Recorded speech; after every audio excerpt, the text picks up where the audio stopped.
1991, 2001, and 2011. According to my calculations, these 3 years happened within a 20-year span, and they all gave us some of the greatest World Series of all time. Within these 3 7-game series, we saw incredible late-game comebacks, extra-inning victories, walk-offs, incredible pitching performances, incredible offensive performances, and players etching their names as team and postseason legends. So let's look back at these 3 World Series, decades apart.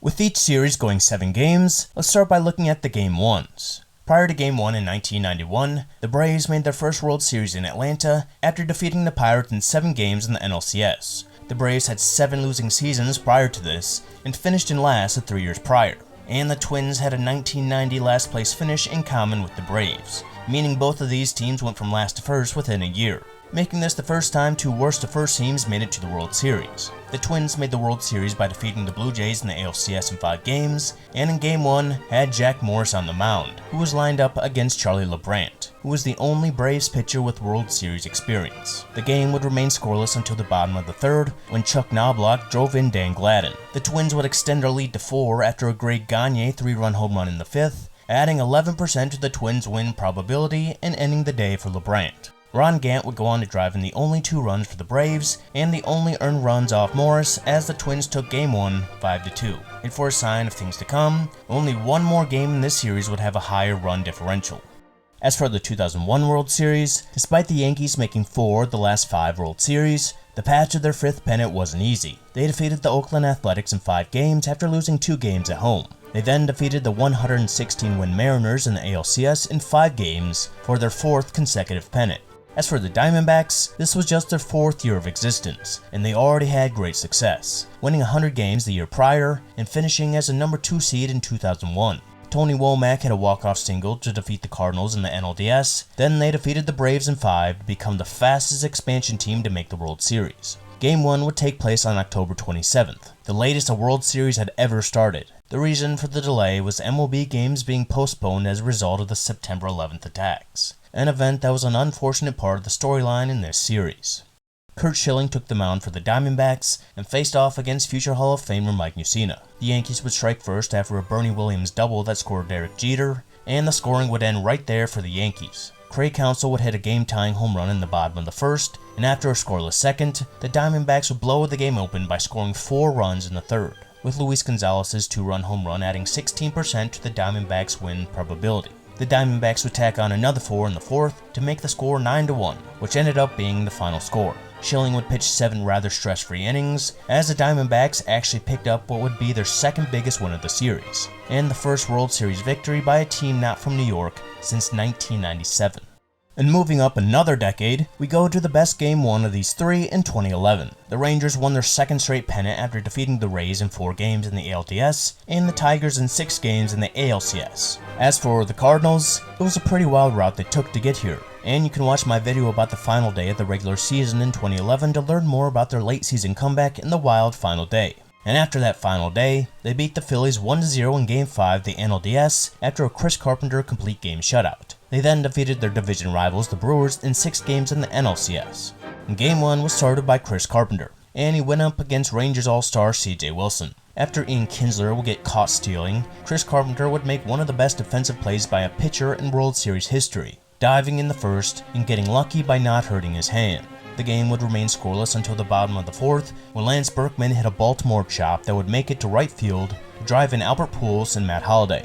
As would be the case often throughout the series, things would get tied up quickly, after Mike Napoli hit a 2-run home run, adding 24% to the Rangers' win probability, the highest of the game. The game would remain 2-2 until the bottom of the 6th, when Alexi Ogando replaced C.J. Wilson with runners on the corners and 2 outs. And on the 4th pitch of his first at-bat, Alan Craig would hit a line drive down the right field line. Nelson Cruz dove, and he just missed it, which allowed the go-ahead run to score. And this wouldn't be the last important play involving Nelson Cruz in this series. The Rangers would get out of the inning with a score of 3-2, and that would be the final score, as both bullpens kept each other scoreless, with Jason Mock getting a 1-2-3 final inning. And this 1-run game would be the first of 3 in the series, and the first of 12 1-run games in these 3 series. And so we move to the Game 2s, and in 1991, we will get our first 1-run game of the series. The Twins would have their ERA leader with Kevin Tepani on the mound, up against that year's Cy Young winner, Tom Glavine. Trapani would start with a 1-2-3 inning, and Glavine would start with a two-base error that came as a result of miscommunication between David Justice and Mark Lemke. After a walk, Kirby Puckett would ground into a double play, and assuming this pop-up would have been caught, that double play would have ended the inning. And of course, the next batter, Chili Davis, would hit a 2-run home run, which goes as 2 unearned runs for Glavine.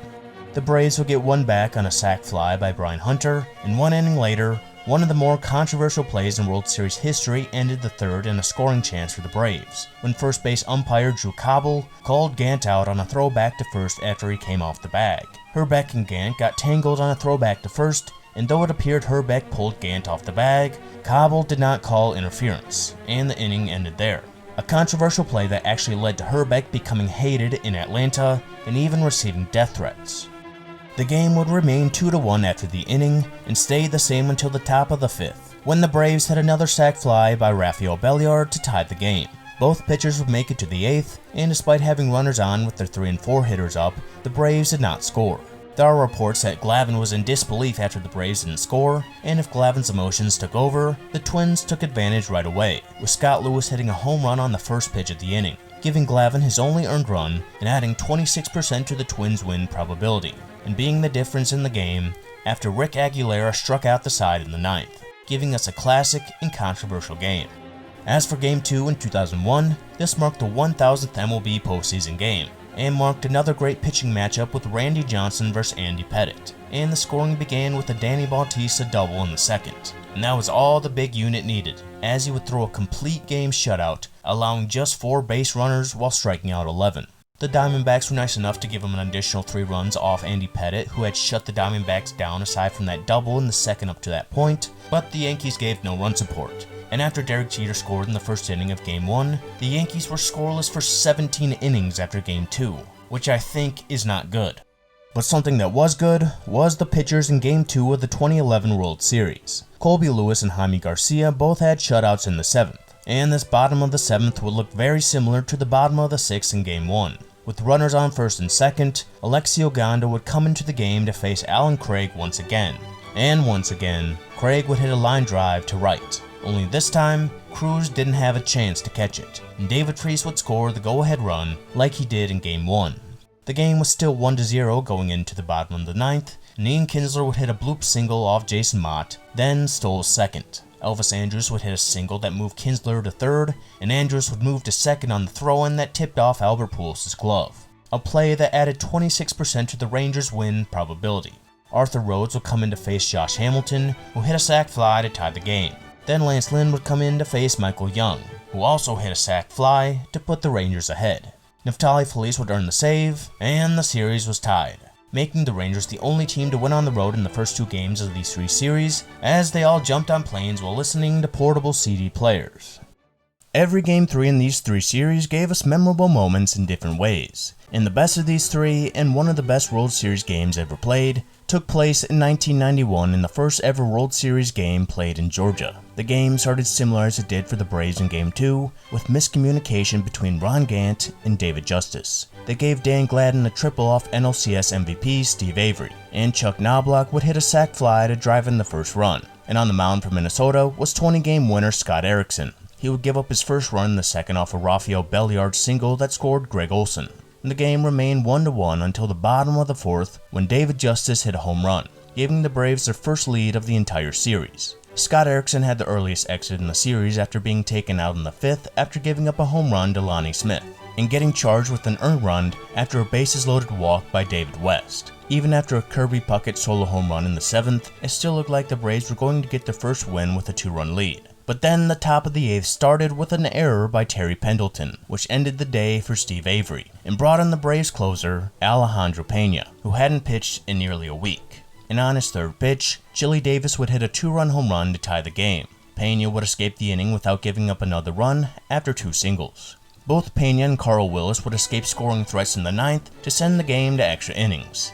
Mike Stanton would come into the game, not that Mike Stanton, but this one. And both him and Mark Guthrie would escape scoring chances in the 10th and get 1-2-3 innings in the 11th. And in the 12th, the Twins ran into a problem with the amount of substitutions they made, leaving just 3 pitchers on their bench and no position players. The Twins loaded up the bases after Kirby Puckett was intentionally walked to bring up the pitcher spot, and because of this, Rick Aguilera had to come in from the bullpen to hit. Aguilera actually came up with the Mets as an infielder and put a good swing on the third pitch of the at-bat, but it was caught in center. And in the bottom half, Aguilera remained on the mound. David Justice would hit a single with 1 out, and after a pop-out, he would steal second. Even with an 0-2 count, Greg Olson was intentionally walked, bringing up Mark Lemke. And on the third pitch, Lemke hit a single to left to score Justice and bring the Braves' win probability up 39% to 100%, putting an end to the second one-run game in the series and the longest World Series game at the time at 4 hours and 4 minutes. And we move forward a decade for a game that was only 40 minutes shorter. Perhaps the most notable part of the game happened before the game, with George W. Bush's first pitch strike, making him the first president to throw out the World Series first pitch since 1979 with Jimmy Carter. Roger Clemens would start the game for the Yankees and go up against Brian Anderson, who would give up the Yankees' first run in 18 innings when Jorge Posada hit a solo home run in the second. The Diamondbacks would tie the game in the top of the fourth on a Matt Williams sac fly that scored Steve Finley, and the Diamondbacks got lucky in that same inning on a pop-up that missed Miller's glove and ruled foul. Then in the bottom of the sixth, Brian Anderson would come out of the game, and Mike Morgan came in and, like 1991 Twins pitchers, struck out David Justice. But then Scott Brosius hit a single to drive in Bernie Williams, adding 16% to the Yankees' win probability. Roger Clemens would pitch 7 innings, giving up just 3 hits and striking out 9. Then Mariano Rivera would come in for a 6-out save to bring his postseason ERA down to .77 and give the Yankees a 2-1 win that matched the series standings. And moving forward another decade, 2011 Game 3 actually matches 1991 Game 3 at 4 hours and 4 minutes. Only this time, it was the high scoring that led to this. Kyle Lohse was on the mound for the Cardinals, and Matt Harrison was on the mound for the Rangers. And well, they both didn't last long. Matt Harrison was taken out in the third after giving up 6 hits and 5 runs to the Cardinals. Kyle Lohse hadn't given up a run going into the fourth, but the Rangers got to him quick, hitting 2 singles and 2 home runs to cut the Cardinals' lead to just 2. Then he was taken out of the game. The inning would end on Matt Holliday throwing out Mike Napoli from left field, and Albert Pujols would lead off the fifth with his second single. And after loading the bases, the Cardinals would add 3 more runs. However, the Rangers would not go down easy, adding 3 runs of their own in the bottom of the fifth. But then, in the top of the sixth, Albert Pujols would deliver a crushing blow off Alexio Gondo with a 3-run home run to put the Cardinals up by 5. He would hit another home run in the seventh, making him the first to ever get a hit in 4 straight innings in a World Series game. And with the Cardinals continuing to pour on, he had a chance for more history in the top of the ninth. Facing Darren Oliver, on the 6th pitch, he would hit his 3rd home run of the game, making him just a third to accomplish this. He also tied the World Series record for most hits and RBIs, and set a record for most total bases in a World Series game. He almost beat the Rangers himself, as the Cardinals won 16-7 to take a 2-1 series lead. All the home teams were looking to tie the series going into Game 4, and in 1991, the Twins had their Game 1 starter Jack Morris on the mound going up against John Smoltz, who was making his first start of the series. As was the case in the first 3 games, the Twins scored first after a Mike Pagliarulo single in the second, and the Braves would answer back with a Terry Pendleton solo home run in the third. The Braves looked primed to score in the 5th with Lonnie Smith on second and no outs, and Terry Pendleton would line one over Kirby Puckett's head, and despite getting a late start, Smith was sent home, which led to a collision at the plate, and Brian Harper held on. And later in the inning, on a wild pitch, Terry Pendleton tried to score, and he was also tagged out by Brian Harper. The score would remain 1-1 until the top of the 7th, when Mike Pagliarulo drove in his 2nd run with a solo home run. Then, in the bottom half of that inning, with Carl Willis now pitching, the Braves responded with a solo home run of their own, hit by Lonnie Smith to tie it at 2. Mike Stanton would strand a runner in the top of the 8th, then Carl Willis and Mark Guthrie would combine for a 1-2-3 bottom half, followed by Mike Stanton's 1-2-3 top of the 9th. With 1 out in the bottom of the 9th, Mark Lemke had another chance to become a hero, and delivered with a triple in the left field gap, adding 25% to the Braves' win probability, meaning Lemke had added 64% to the Braves' win probability in the last 2 games. Then after an intentional walk, Jerry Willard hit a fly ball to shallow right, and in a bang-bang play, Lemke made it home safe despite the ball beating him to the plate, to the dismay of the Twins. With Harper never tagging Lemke, it was the right call, and won the game and tied the series. And we moved to 2001 for a game that began on Halloween. The Yankees sent out Orlando Hernandez and the Diamondbacks sent out Curt Schilling, and they each pitched into the 7th, giving up just one solo home run. Schilling gave up his in the 3rd to Shane Spencer, and just a half inning later, Hernandez gave up his to Mark Grace. The game stayed tied in the 5th after Tony Womack was thrown out at the plate by Shane Spencer. And besides this, both pitchers made it to the 7th with relative ease. And that's where Hernandez's night would end after a hit by pitch, where he was replaced by Mike Stanton, who just like David Justice, makes appearances in 1991 and 2001. He would get out of the inning, and so would Schilling, where his day ended. Mike Stanton would come out for the top of the 8th, and things shifted quick. Luis Gonzalez would hit a 1-out single, then Rubio Durazo would hit a double over Bernie Williams' head that scored a run and let Durazo get to 3rd. And that advancement was important when Matt Williams had a grounder to short that scored Durazo. Byung-Hyun Kim came into the game in the 8th with a 2-run lead, and he was making history by being the first Korean-born player to appear in the World Series. And he looked very good after striking out the side, all on full counts. Kim still hadn't allowed a base runner when the 9th started, with Derek Jeter trying but failing to get on with a bunt. Then, Paul O'Neill would hit a single, bringing the tying run, Bernie Williams, up the bat. But he struck out, and it was all up to Tino Martinez, who prior to Game 4 was hitting .156 in the postseason. But that didn't matter, as he sent the first pitch over the right center wall, adding 49% to the Yankees' win probability and sending Yankee Stadium into a frenzy. Kim would get out of the inning after a scoring threat, then Mariano Rivera would come in for a 1-2-3 inning in the 10th. Kim would remain in for the 10th, and as the calendar changed in November, Kim faced Derek Jeter with 2 outs. And after battling, Jeter would hit the 9th pitch of the at-bat over the right field wall to end the game and earn himself the nickname of Mr. November. Tino and Jeter's home runs were massive for the Yankees' chances and guaranteed things would go back to Arizona. And in Game 4 of 2011, we can just call this the Derek Holland game. After the Cardinals scored 16 runs in Game 2, Derek Holland blanked them after 8 1/3 innings pitched with 7 strikeouts. The Rangers would give him 4 runs of insurance with a Josh Hamilton single off Immaculate Grid King Edwin Jackson, and a 3-run home run from Mike Napoli, which would be more than enough as the Rangers tied up the series the same way the Braves and Yankees did. One of the many things these 3 series have in common is at least one game ending in a 9-run or more defeat, and in 1991, it was Game 5. Tom Glavine and Kevin Tepani faced off again, and they both put up zeros through the first 3 innings, but that would change when the Braves would put up 4 in the 4th. Brought upon by a David Justice 2-run home run, and an RBI triple by Mark Lemke, and an RBI double by Rafael Belliard. The Twins will get 3 back in the 6th that ended Glavine's day, and it was still a 2-run game to that point. But then the bottom of the 7th happened, and the Braves put up a 6th spot with their entire lineup getting an at-bat, and Mark Lemke hitting yet another triple. The Braves would add 3 more in the 8th, while the Twins would add another 2 to give us a final score of 14-5. Giving the Braves a series lead and huge momentum going back to Minnesota. Meanwhile, in New York in 2001, we got a game very similar to Game 4. Miguel Batista would make the start for the Diamondbacks after not pitching in 12 days, and he would go up against Mike Mussina, who was looking for a bounce back after his Game 1 start. And he did exactly that, pitching 8 innings and striking out 10, giving up just 2 runs, both on solo home runs by Steve Finley and Rod Barajas in the 5th. And while Mussina pitched great, his offense gave him exactly 0 runs of support, as he came out of the game after escaping the 8th. Despite walking 5, Miguel Batista pitched 7 2/3 innings of scoreless baseball, and after Greg Swindell got out of the inning with runners on the corners, the Yankees were 1 for 24 in the series with runners in scoring position. Ramiro Mendoza pitched a 1-2-3 inning in the top of the 9th, and despite pitching nearly 3 innings the night prior, Byung-Hyun Kim came to the mound again, and got in trouble quick when Jorge Posada led off the inning with a double.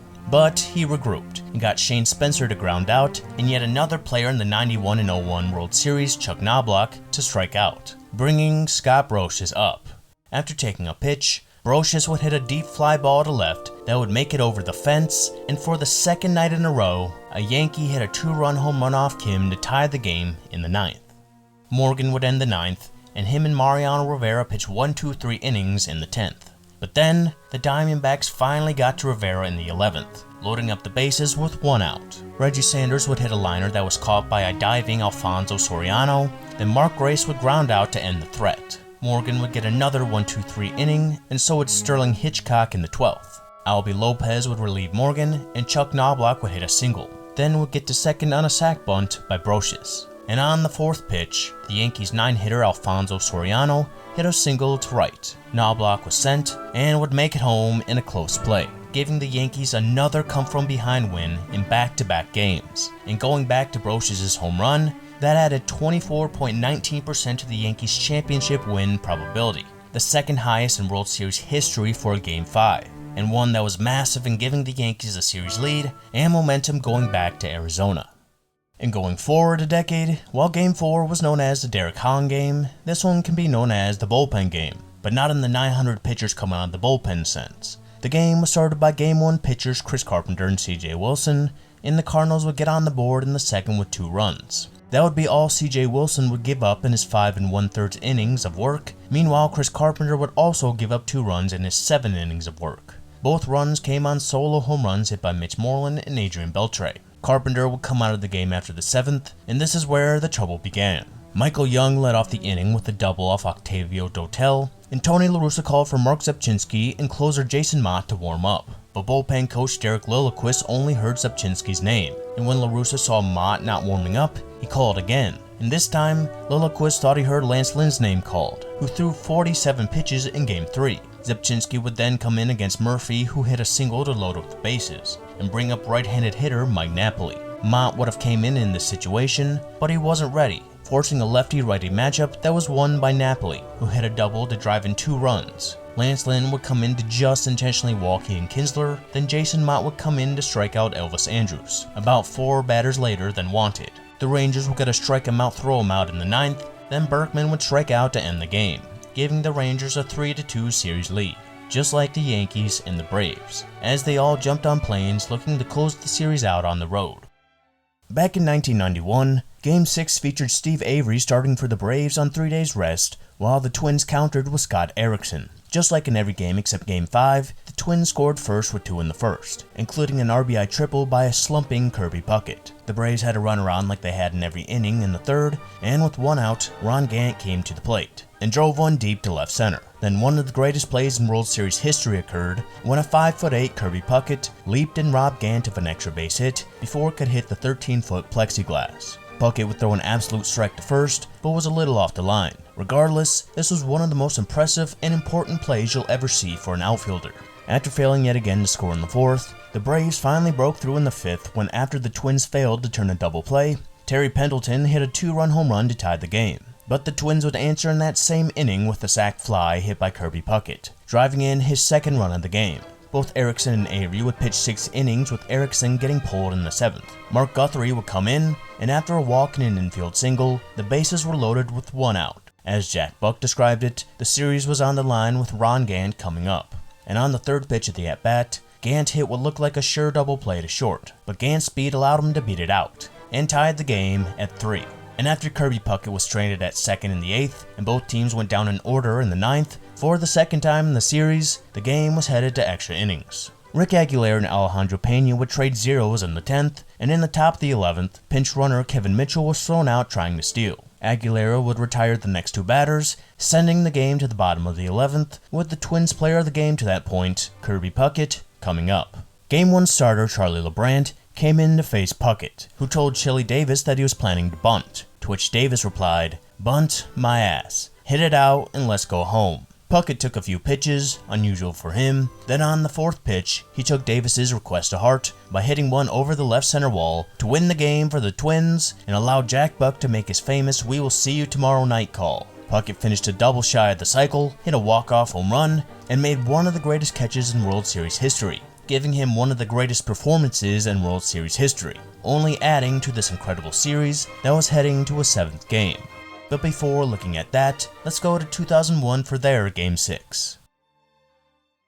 Like Game 5 of the 1991 series, this was the blowout game of the 2001 series. Andy Pettitte was on the mound against Randy Johnson in a Game 2 rematch, and the Diamondbacks struck first in the 1st with a Danny Bautista single. They added 3 more in the 2nd thanks in part to another Bautista RBI single. Then in the top of the 3rd, the Yankees had their best chance to score with the bases loaded and 2 outs. But Jorge Posada struck out. Then in the 3rd, Andy Pettitte came out of the game, and the Diamondbacks proceeded to score 8 runs off Jay Whitisick, putting them up 12-0. And with Randy Johnson on the mound, the Yankees might as well have just forfeited, but they didn't, and actually managed to get 6 hits off Johnson and score 2 runs, which was 14 runs less than needed as the Diamondbacks won 16-2, setting a World Series record with 22 hits and giving the Yankees the worst postseason defeat ever at the time. But of course, it wasn't over, as the next day there would be a Game 7.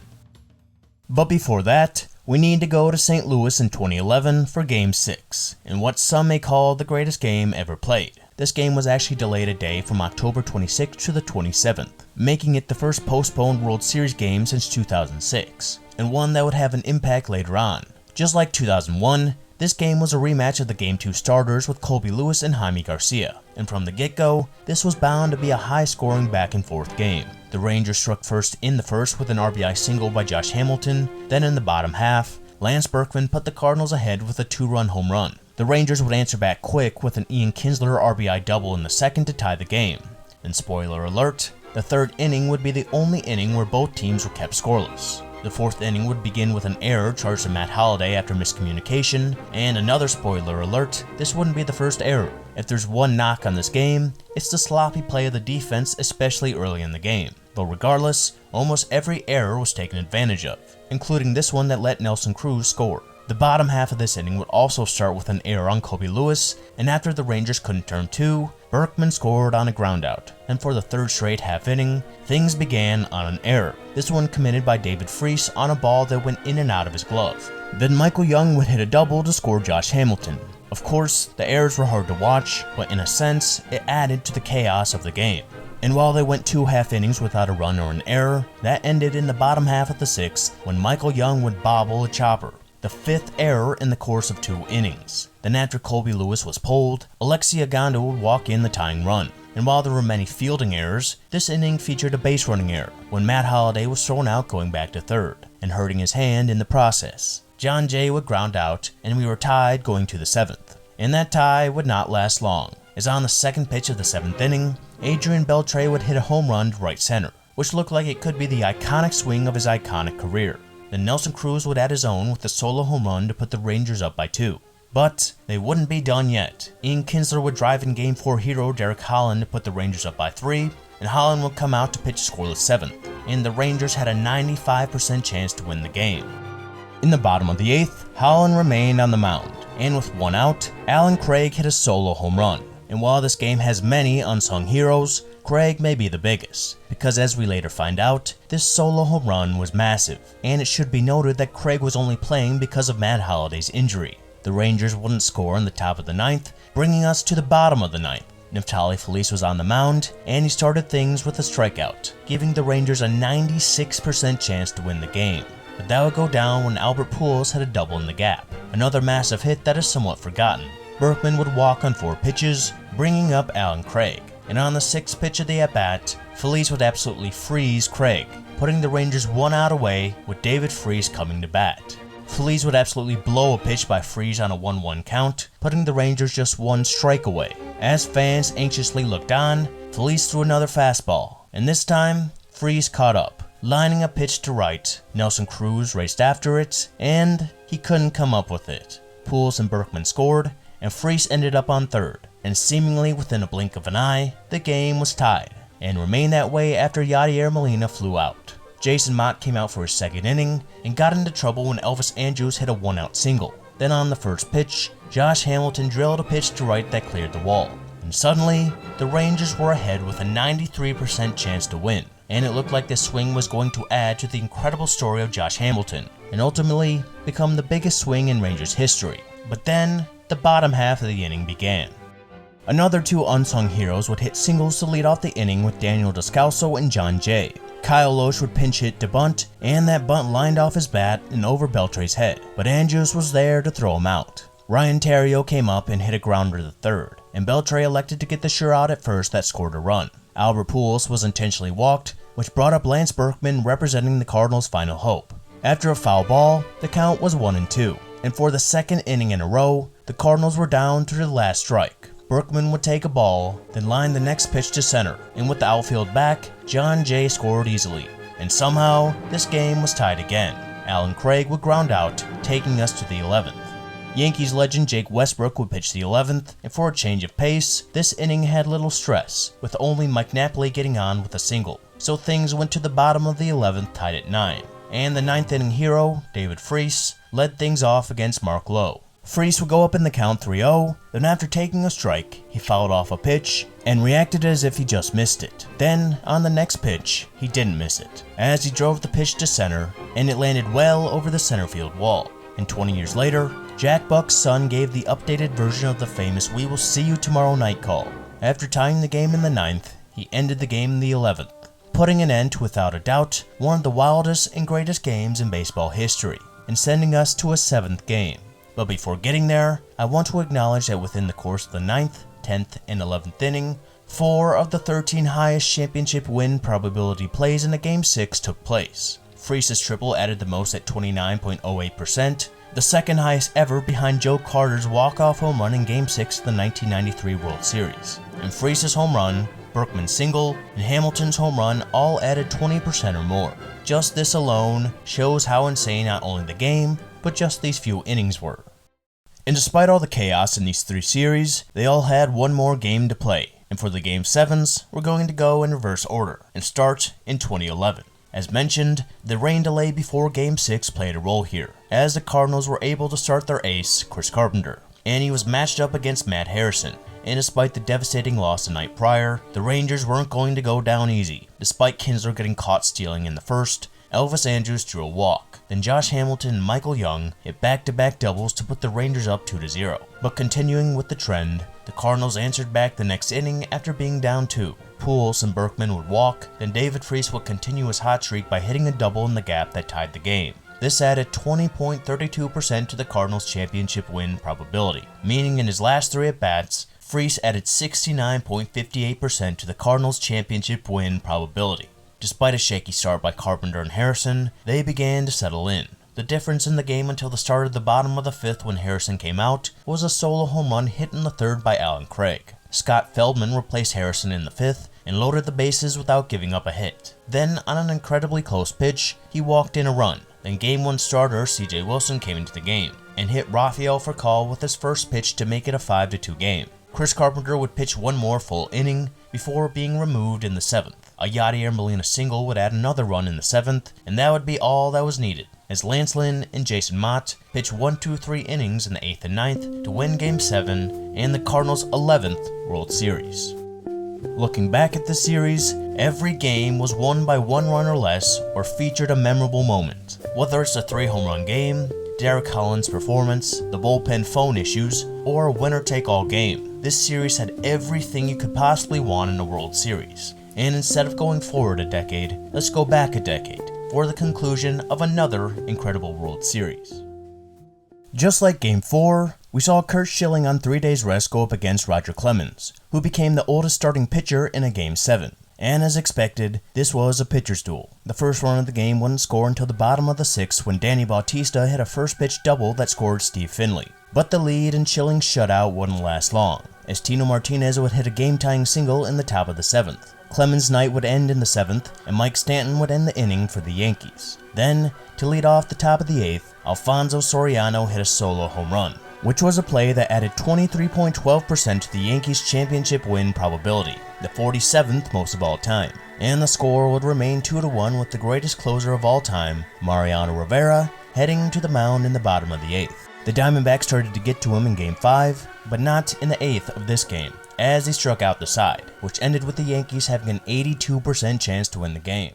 After pitching 7 innings the night before, Randy Johnson threw a 1-2-3 inning in the top of the 9th, after already ending the 8th. And in the bottom half, with the World Series on the line, the Diamondbacks started quick, with a Mark Gray single, then on a sac bunt, Mariano Rivera attempted to get the out at second, Jeter stretched, but couldn't reach it, and the ball went into center field. Damian Miller would also bunt, and Rivera would redeem himself after successfully getting the lead runner David DeLucci out at third, which brought Tony Womack up with 1 out and runners on first and second. After falling down 2-0, Rivera would even the count after a strike and a foul ball. Then on the 5th pitch of the at-bat, Womack would hit a line drive down the right field line. Pinch runner Midray Cummings scored, Bell went to third, and Womack was on second with a double, and the game was tied. This was Rivera's first postseason blown save since 1997. Prior to this, he had converted 23 straight saves, but he didn't convert this one, and Womack's double added 49.75% to the Diamondbacks' championship win probability, the third highest of all time.